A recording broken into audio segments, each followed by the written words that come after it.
Right, Epstein, take two.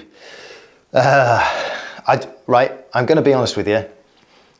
I'm exhausted. You're running a massive Epstein cover-up right out of the Department of Justice. Here are some of the most shocking emails that have emerged which relate to Lord Mandelson. Trump's name appears more times in the Epstein files than God's name appears in the book about God. Why are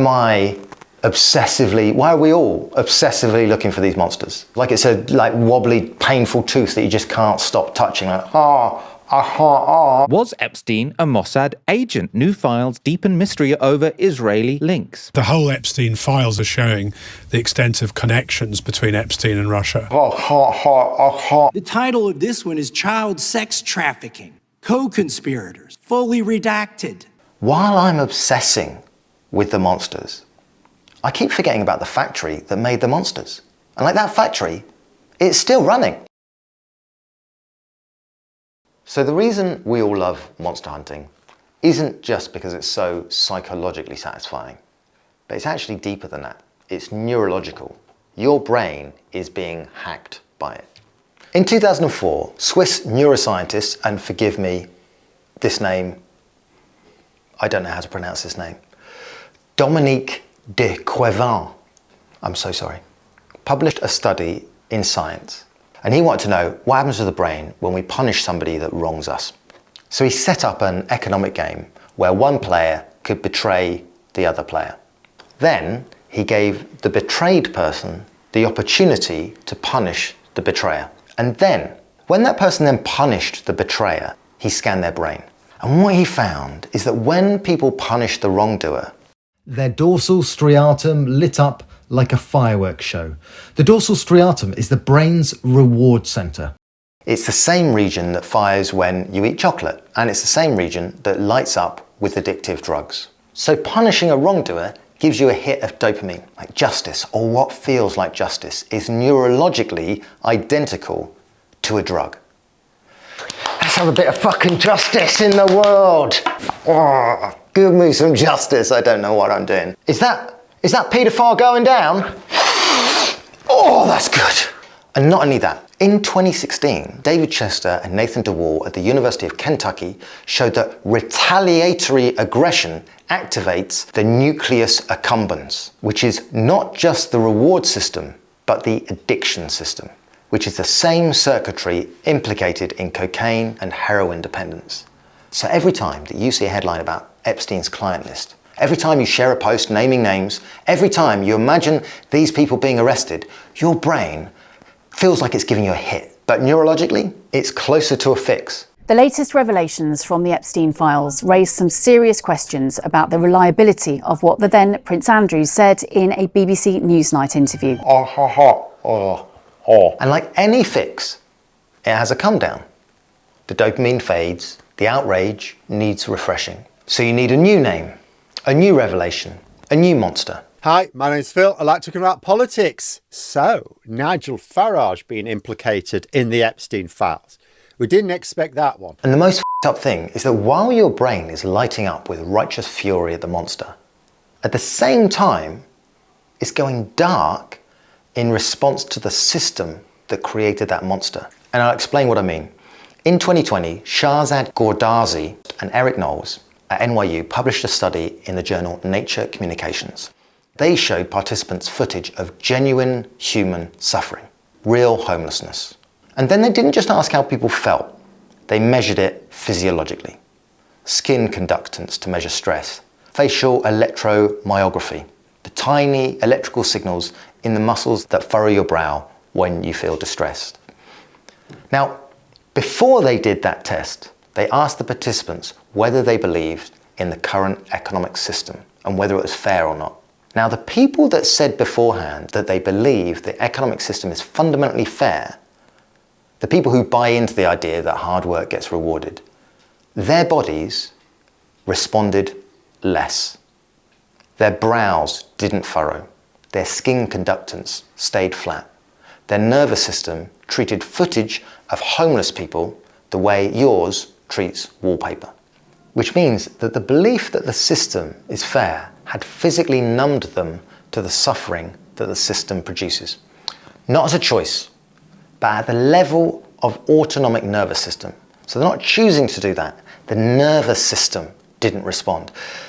So if you put both of those findings together, your brain gives you a dopamine reward for punishing individual monsters and makes monster hunting feel like winning.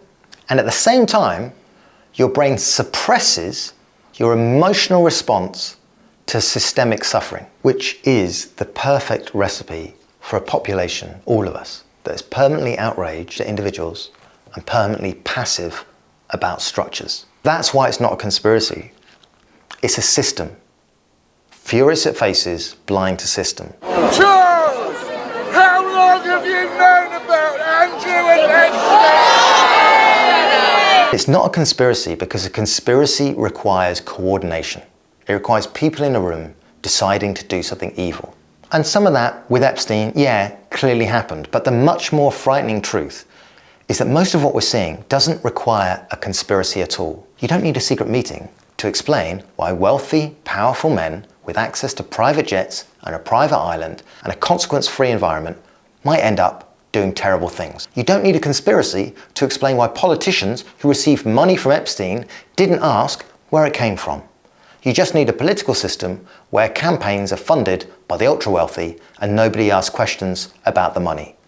You don't need a conspiracy to explain why prosecutors gave Epstein a sweetheart deal. You just need a legal system where expensive lawyers get different outcomes than public defenders. Epstein was given a non-prosecution deal by the office of then Miami U.S. Attorney Alex Acosta back in 2008. It secretly ended a federal sex abuse probe involving Epstein's contact with dozens of teenage girls. He instead pleaded guilty to state charges, spent about a year in jail, and Acosta is now the Secretary of Labor. The conspiracy framing makes it feel containable. There's a network, so find the network, expose the network, dismantle the network. But the system frame, that's terrifying, isn't it? Because the system is everything. The system is the economy. The system is how we organize power and wealth. The system is what we all participate in. And the system doesn't need to conspire. It just needs to keep doing what it's doing. Business as usual. Like this phrase, for example, a bad apple. I've heard people say that. Mandelson is just a bad apple. Prince Andrew is just a bad apple. That is a phrase that we've somehow forgotten the second half of. Because the rest of the proverb is, a bad apple spoils the barrel. The original saying is about systemic contamination. We've turned it into an argument for individual blame. And sociologists have studied that pattern for decades. Diane Vaughan, a sociologist at Columbia University, spent years investigating the 1986 Challenger space shuttle disaster. Her 1996 book introduced a concept called the normalization of deviance, the gradual process by which rule breaking becomes standard practice inside organizations. Why? Because nothing catastrophic happens each individual time. For those that don't know, the Challenger space shuttle exploded shortly after takeoff in 1986 because of a defective O-ring seal. So how did that happen? Even drivers are annoyed at it. Some people it's news. And liftoff of the 25th Space Shuttle mission, and it has cleared the tower. Challenger, go at throttle up. Challenger, go at throttle up.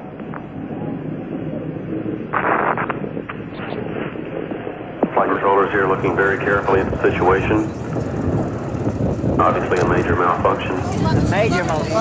Instead of using a single rocket like Apollo, the shuttle was attached to an external fuel tank and two solid rocket boosters. Each of the boosters was constructed of joined metal tubes, and the field joints were sealed with two rubber gaskets, called O-rings. One thing engineers saw was the O-rings that sealed the booster joints weren't behaving according to design. On several flights, especially those at cold temperatures, rocket propellant had blown by the primary O-ring. The first time it happened, they accepted it. They tested it. They thought they knew what had happened. And then the next launch, everything worked. And then a few more launches and it happened again. But each time, the secondary O-ring prevented gases from escaping the side of the booster. So rather than stalling the program to redesign the joint, NASA waived the requirements governing O-rings, which effectively made it acceptable to fly with minimal erosion. Even with the worst O-ring erosion they'd ever had, it hadn't failed. So they started to work on it, but they really weren't rushing. It didn't seem so terrible, but they continually expanded the bounds of acceptable risk. Every time NASA flew with damaged O-ring seals and the shuttle came back in one piece, it got a little easier to fly with damaged O-ring seals. So while engineers raised concerns and the management noted the concerns, the shuttle flew anyway and nothing exploded. So the concerns got smaller and the flights got more routine. Until the day 73 seconds changed everything. 3 nautical miles. Challenger, go with throttle up. Challenger, go with throttle up.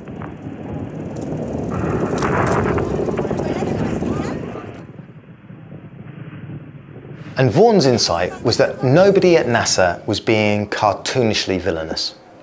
People were following the cultural logic of the organization.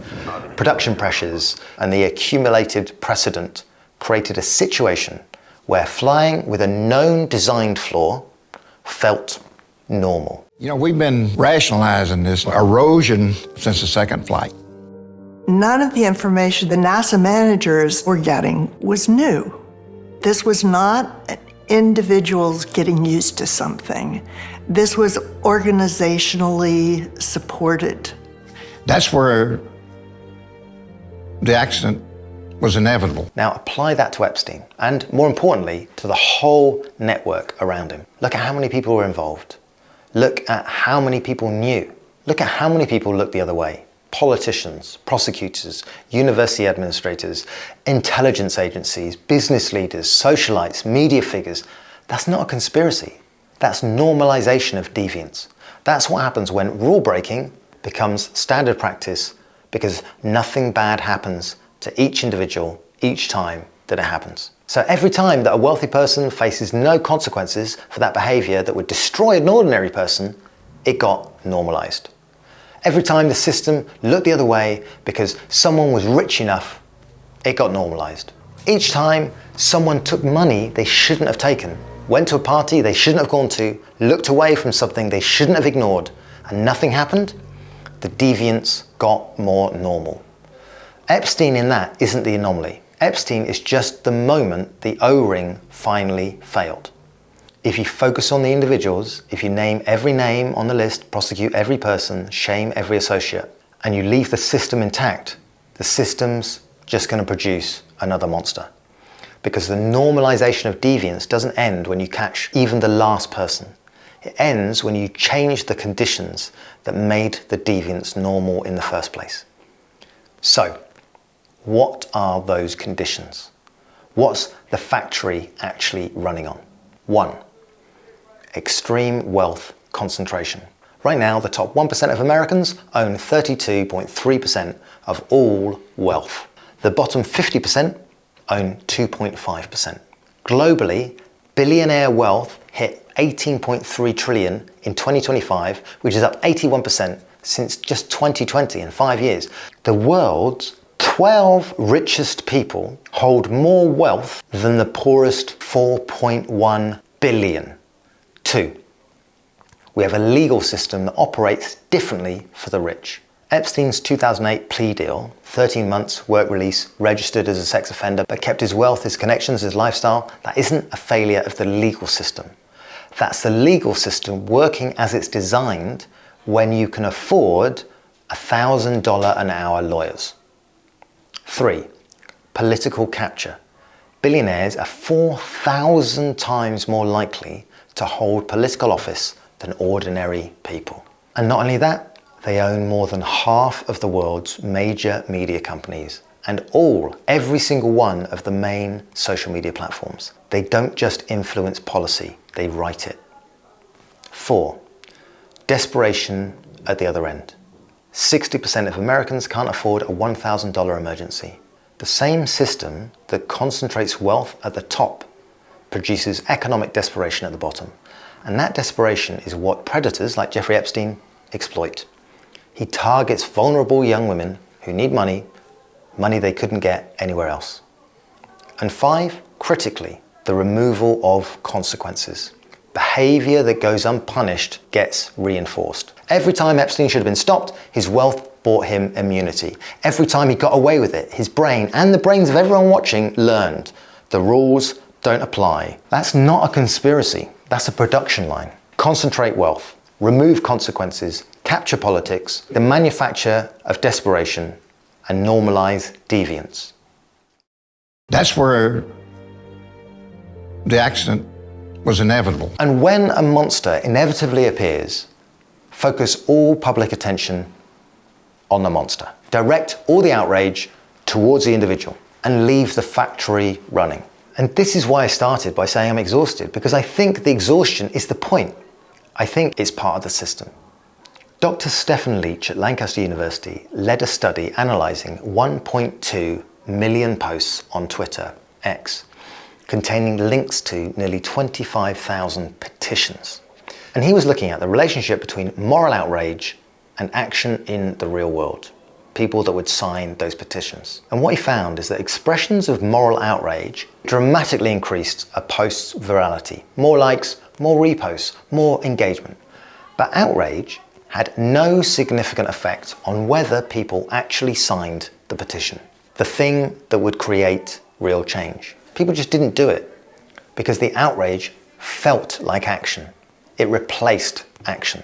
But posts that emphasized group identity, agency, and pro-social intent, the boring posts, the ones that didn't go viral, those actually generated petition signatures. So think about the Epstein conversation right now. Millions of people posting, sharing, demanding the list, calling for arrests. And what's actually happening in terms of policy? Guys, what is actually happening in terms of policy, in terms of the structural changes that would prevent the next Epstein? Just anyone, has anyone got, what's actually happening in the, has anyone, what is actually happening in the policy actually? What is happening in policy actually, anyone?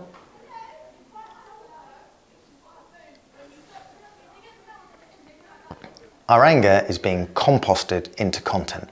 And I include myself entirely in this. I've been doom scrolling through all the names and connections for days.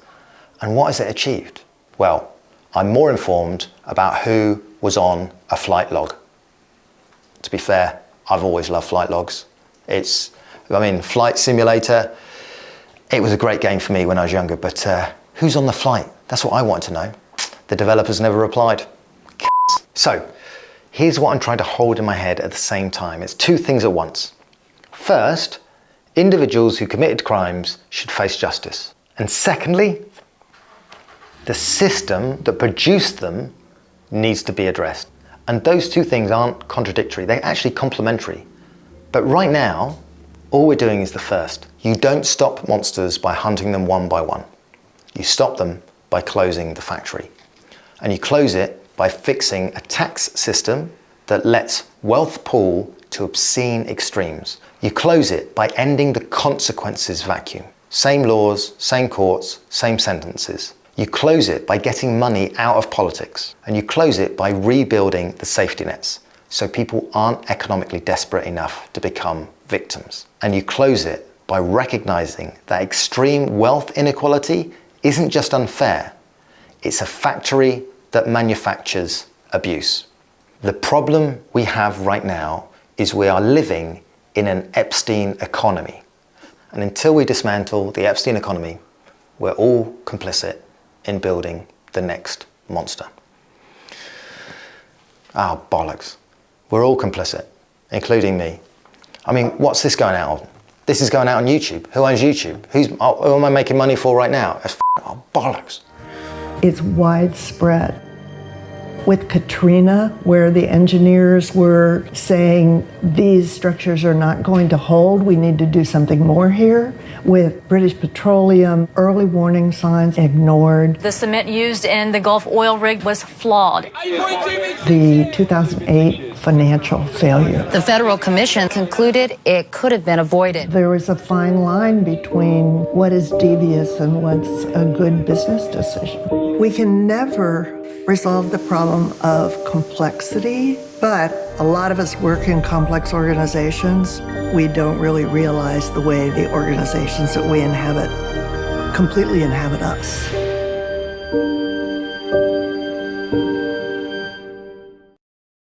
Ow, huh, ow, ow, ow, ow.